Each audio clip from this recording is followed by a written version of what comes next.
There was this striking convergence that on the same day we had something very similar, a global survey of what was going on with mental health, revealing the fact that we're facing a mental health epidemic, disastrous rise in conditions in mental ill health all around the world, which governments aren't taking seriously, they aren't dealing with properly, and it all sounded very similar to what's happening with the climate crisis, with climate breakdown, which is what I call it, because calling it climate change is like calling an invading army unexpected visitors. It's a woefully inadequate term for the existential crisis that we face. And the other good thing about it is that nobody ever says, so what, the climate's always breaking down. So these two things published on the same day, which seem completely disconnected. Mental health, climate breakdown. How can you make that connection? Well, there's a breakdown in both cases, and it seems to me that they share at least some of their roots. And now, how can this be? Well, I think you can begin to open up this subject with this very interesting and useful word, alienation. And the amazing thing about alienation as a term is that it means many different things, but in my view, they all converge into the same place. You can be alienated from the work you do, disconnected and not actually in charge of it, not in control of it, somebody else taking the major product of your labor away from you. That's very much the Marxian approach to alienation, though, of course, his definition of it didn't stop there. You can be alienated from each other. You can be alienated from the rest of the living world and from the material world in general. And you can be alienated from yourself. And the sort of loss of self, the loss of the sense of who you are, of self-belonging, is a major component of alienation. Now, all these and other forms of alienation converge like the cracks in a dam into psychic rupture. Converge into a sort of generalized mental breakdown which corresponds to the climate breakdown. Now, what does climate breakdown have to do with alienation? Well, a huge proportion of this is driven by consumerism. I mean, consumerism, which is the necessary concomitant of economic growth, because those people who are targeted by corporations, by very rich people who want them to buy their products and services, are principally those who have disposable incomes, for obvious reasons, which means that, by definition, their needs have already been met. And probably their strong desires have already been met, and probably their weak desires have already been met. So basically, you have to sell them stuff they don't need and they don't want. And the only way you can do that is by saturating people in the consumerist mindset to the extent that it becomes universal. It becomes the plastic soup in which we swim. We can't see it anymore. It is this universal ideology, saturated with advertising, saturated with marketing, and then inviting it into our own lives, believing we're inviting in something completely different. And what I'm really talking about in this case is celebrity culture. And celebrity culture is treated as being something harmless, just a bit of fun. It is absolutely not. Celebrity culture is at the heart of all this, and it's absolutely essential to pointless consumerism and economic growth, because the celebrity is the mask the machine wears. If you are trying to sell something to someone, some pointless gizmo, some sort of Wi-Fi enabled egg tray for your fridge, you have to make some connection with that person. And if you are a private equity firm who owns this company, whose only corporate existence is a filing cabinet in Panama City, it's very hard for people to make that connection and to say, oh yeah, I relate to that, I want to be part of this. So what do? You bring in someone who pretends to be your friend. And when Kim Kardashian comes up on Snapchat or Instagram or whatever feeds she uses and says, hey, I've been using this fantastic new thing, it's an earbrush. Did you know you needed an earbrush? This is amazing, it's such a good earbrush, you can stick it in one ear and it brushes the inside of the other one. Perfect. And you think, hey, this is... I need that. Yeah. No, what you think, you don't think, I need that. You think, this is my friend. Sure. She's talking to me. I know her because I see her all the time. I see her more often than I see my next-door neighbor. So I must know her, and she must know me. And she becomes the mask that they wear. And so you become embedded and imbued in her life and her culture, even though she's not remotely connected with yours and probably wouldn't want to be in a million years, because she probably thinks you're scum, basically. I know, I'm imagining, but that's probably how it is. Now, there's some very interesting research on this, and it shows that people who spend more time getting celebrity news than general news are, by comparison to that other group, 3 times less likely to be involved in community activity and less likely to volunteer.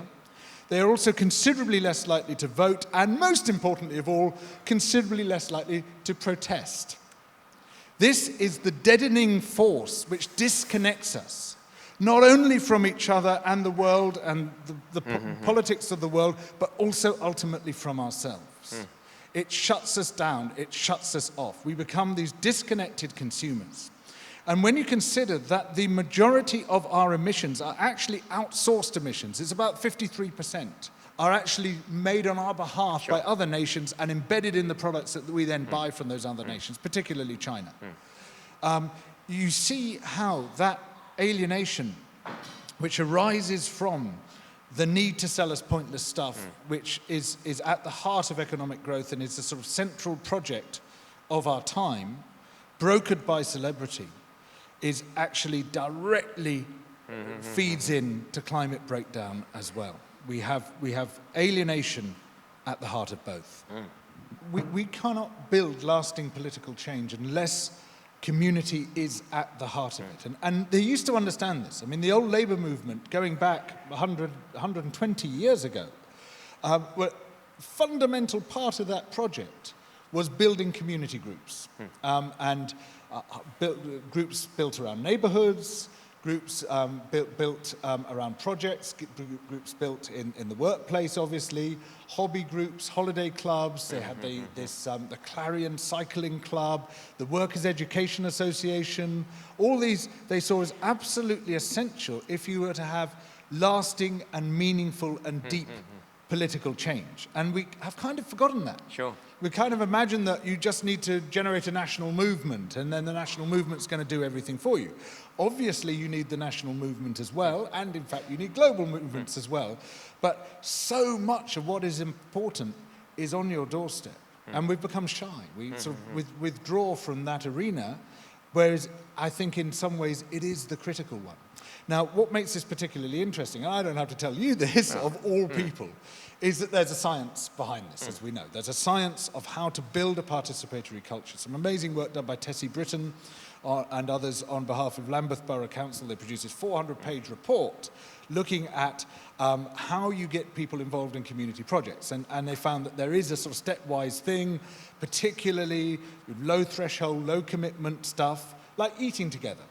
You know what the word companion means? Sure. You do, most people don't. It comes from companes, with bread.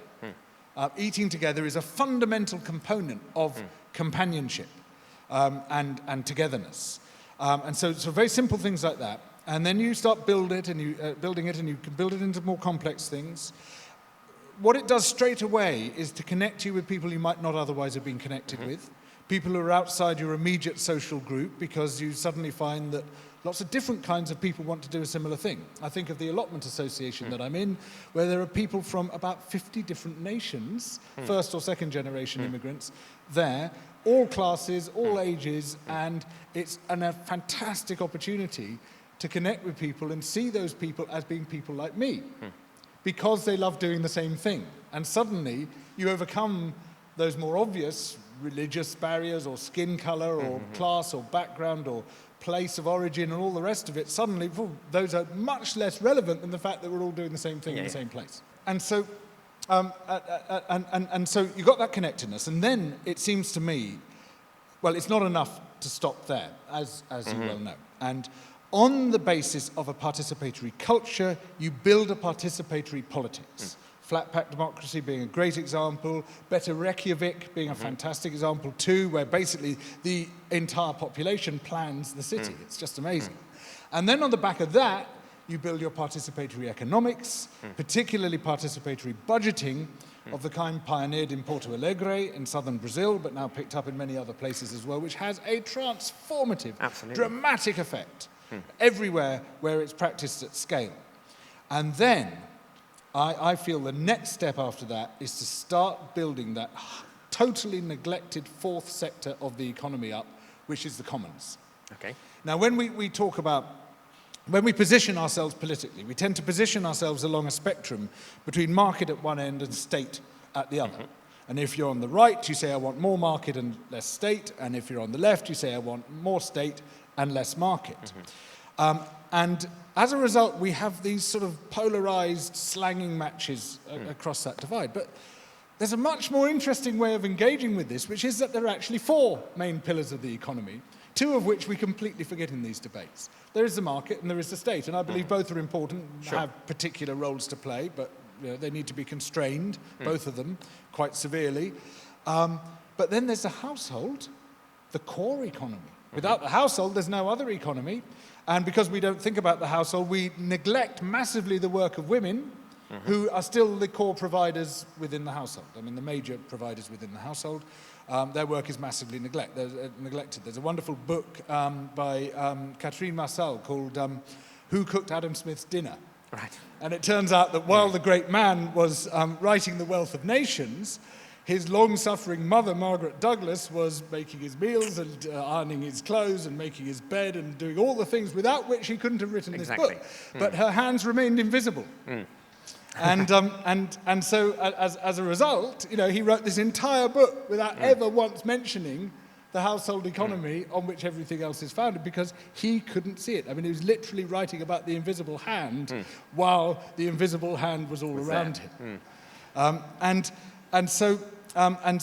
then there's a fourth sector, which is even more neglected, and that is the commons. And the commons, my allotment association, is a classic example of a commons. There's the three elements which make it a commons. So first one is a resource, which is the land, the plot of land that we work. The second is the community, which manages and controls that resource.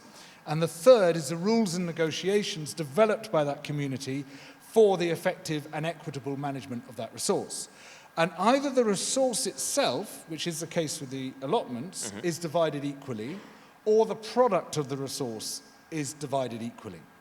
And, more importantly still, when it comes to environmental matters, a true commons, like an allotment association, is meant to be maintained in perpetuity, and it is inalienable. It cannot be alienated.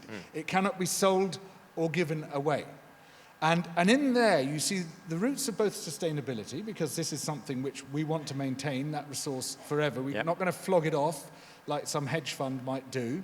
But also the sense that, wait a minute, if the land is alienable, so is our attachment to the land. There is a counterweight to alienation happening right here.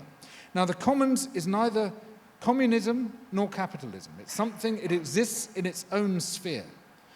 Other examples would be, for instance, community land trusts. Okay. I was going to say, can you give us some more examples? And well, particularly the things you'd like to draw back into the commons that aren't currently in it. Yeah, well, there are models in academic publishing now, fighting this sort of incredibly ruthless practitioners who own the companies like Elsevier and Springer Verlag and the rest, who own Taylor and Francis, who own these most of the academic journals and charge you enormous amounts of money. Well, in response, people have created an academic commons around journals such as PLOS ONE and stuff like that. There are various digital commons which people are creating.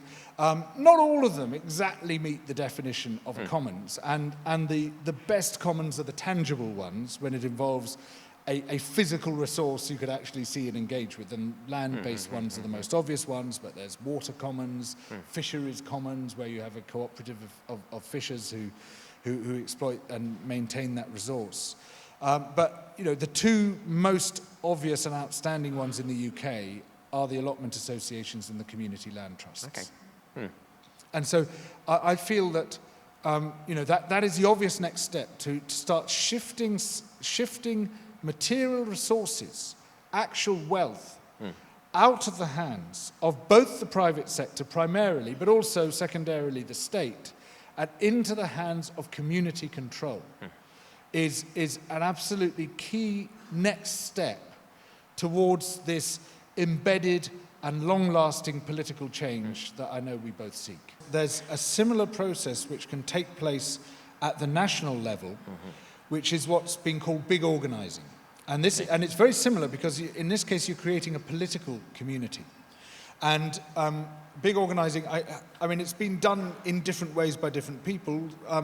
At scale, it's arguable that the first really impressive example of it was the independence campaign in Scotland during the independence vote. And basically what you're doing there is this radical devolution of responsibility away from the political leaders towards the followers. And you create a network of volunteers who then train other volunteers, and you create this proliferating network where you just bring more and more people in as replacements for the staffers you can't afford because you're not taking your money from the City of London and the big hedge funds and the other baskets. Which was similar to what Bernie Sanders was doing? Well, that's right. So Bernie Sanders then, the people around him were, and in fact it was two of his volunteer coordinators, Becky Bond and Zach Exley, who wrote this book called Rules for Revolutionaries, which explains how big organising works. It's not a great book, but it's got some great stuff in it. It's a bit chaotic, but it's there's some really, really interesting stuff about how you do it. And they took a candidate who had 3% name recognition when he announced his candidacy and no money, which in American politics is not a great place to start. No. And he very nearly clinched a Democratic nomination. And now those same people then after that moved away from the Sanders campaign because they felt he wasn't pushing things hard enough and fast enough. And they, quite independently of the Democratic Party, went scouting for candidates. And what they were looking for was people like you. They were looking for community organisers, people who were deeply embedded in their own communities, doing great things, who were respected, who were part of the community, feeling the same pain as the people that they were working with the same problems with zero-hour contracts and crap housing and all the other things which they were meant to be talking about, but the sort of helicopter-down Democratic leaders weren't connected with that at all because they're all millionaires. And so they were looking for those people, looking for highly inspiring people. And among others, they found Ayanna Pressley and Alexandria Ocasio-Cortez. These two extraordinary, inspiring women who came properly from the grassroots, who beat the Democratic incumbents in the primaries and are now almost certain going to get seats in the House of Representatives as a result. And this is just the beginning. So they've proved it can work. They've proved they can actually topple. I mean, they were in the case of Alexandria Ocasio-Cortez in New York. They were fighting a Democratic incumbent who I think he was 9th term, right? And he had something like 12 times as much money to throw into the campaign as she did, and he was just cruising it because he thought, he's just got in all the other times. That's right. And she absolutely wiped the floor on that election and just walked in with a massive majority, and she's become the sort of icon now of the radical wing of the Democratic Party. Which is surely what we need. Yeah, and they're demonstrating it can work. Now Corbyn and Momentum did something very similar. They brought over a couple of Sanders organisers to show them how to do it, which is what turned it round from being the total rout, which everyone was predicting. I mean, the only argument in The Guardian at the time was, are the Tories going to get a 100-seat majority or a 120-seat majority? To depriving the government of its majority. And that was done through big organising.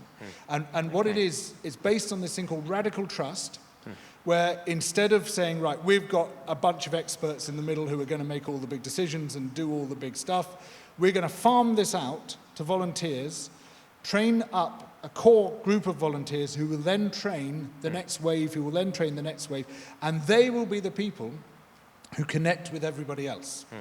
And so the Sanders campaign, they, in just a few weeks, spoke to 75 million Americans.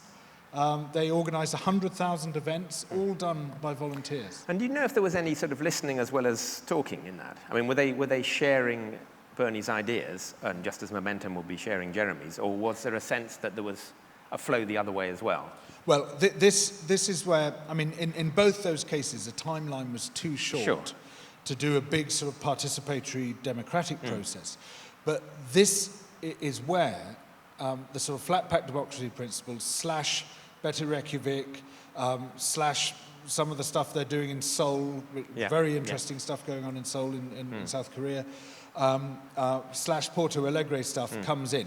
That's much longer term. Of course. You can't do meaningful participatory democracy during an election campaign, but you can do it over the course of years, getting people to shape what not just their parties stand for, but their local, regional and national government stands for. Thank you. So this evening we've talked a lot about capitalism, the celebrity culture, education as things that exist as separate from us. And the first thing I'd like to say is, isn't the world that we've created a product of our collective mind? And I would say probably by and large it is not the world that we have created.